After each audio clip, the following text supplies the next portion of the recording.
Office Etiquette. Hello all and welcome to this video on office etiquette. Our behavior in our workspace is very important and has a great impact on our chances of getting noticed and promoted. You need to conduct yourself properly in your work life. How to practice good cubicle etiquette. Being a good neighbor is just as important in the office as it is at home. You will need a cubicle, nearby cubicle dwellers, and some common sense. Step 1. Noise from neighboring cubicles is the #1 complaint of the officeless, so keep your voice down. Step 2. Attend to personal needs like fixing wedgies, picking tuna out of your teeth, and clipping nails in a more appropriate venue, like the restroom. Keep your shoes on. Even if your tootsies smell sweet, bare or stocking feet aren't appropriate in a professional setting. Step 3. Make personal phone calls outside or in a vacant room with a door you can close. Nobody wants to hear you leaving messages for your cat. Be deaf to your colleagues' personal conversations. Don't reference anything you overheard, and for heaven's sake, don't throw in your 2 cents. Step 4. If you eat at your desk, make sure your meal doesn't include anything offensive or strong-smelling. Well, with most staff offices these days, there's a real problem with privacy and quiet around one's desk. Yeah, the dehumanizing cubicle jungle.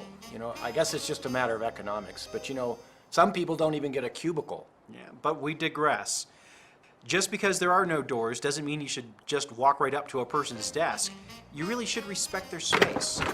Vultures? I require at least 38 inches of personal space. You're way too close. You could give the person you want to see the courtesy of a virtual knock. That sounds high-tech. Well, not really. I don't get it. Well, look, you simply let your presence be known from a distance. Oh, that gives me some good ideas.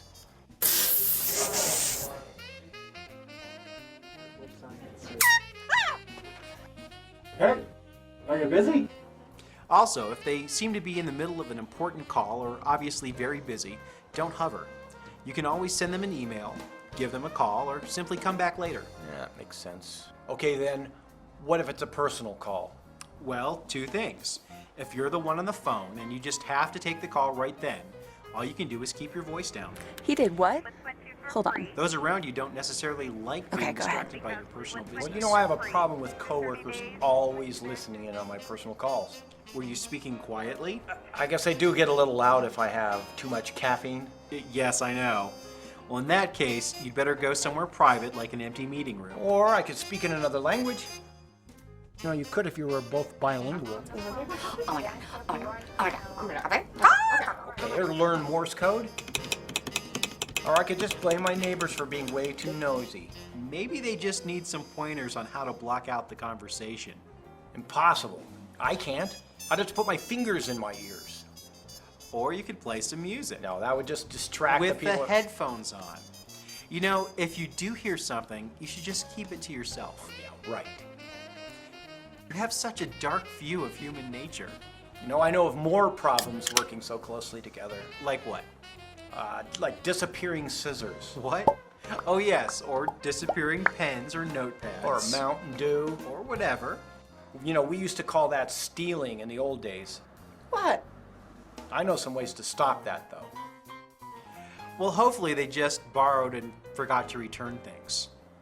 And you should also take care not to leave your things on other people's desks. Okay, I'm guilty as charged on both counts. But can we move on to the staff kitchen etiquette now? What's the big hurry? Well, I'm getting kind of hungry.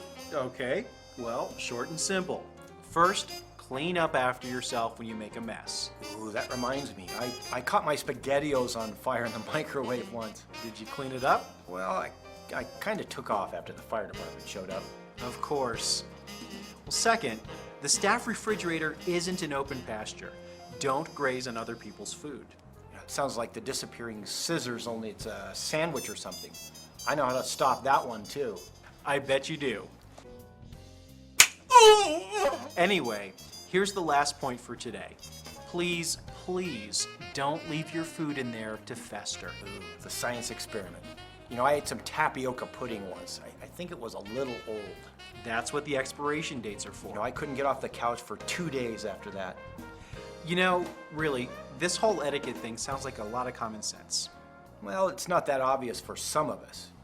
Boy, you've made a mistake, either with a customer or a coworker. How do you recover from that? I'm Gloria Campbell, and I'm with Advantage Training Systems located in St. Petersburg, Florida. Recovering from a bad situation at the office is one of those things that most of us are going to have to deal with. In some cases, it may be that an employee or a customer overheard something you said that was not particularly flattering. You may have not been extremely kind, or you may have actually maybe lied about something. How do you recover? First of all, you want to go to that person, that customer or that coworker, and you want to apologize for what happened. You want them to know that you truly do feel badly about what's happened, that it's really not your personality to be a gossiper or to kind of, take the truth and stretch it, that you really do apologize. You also want to offer to do something to make up for it. What can I do to help recover from this situation, to help you feel better about the situation and about me? And then the other thing is make sure that it never happens again. People are always willing to forgive you one time, maybe even 2 times, but not 3 times. From talking over the speakerphone, eating at your desk, office appointments, and when to stand, follow the etiquette. More simply, it means knowing how to act. Set a good example.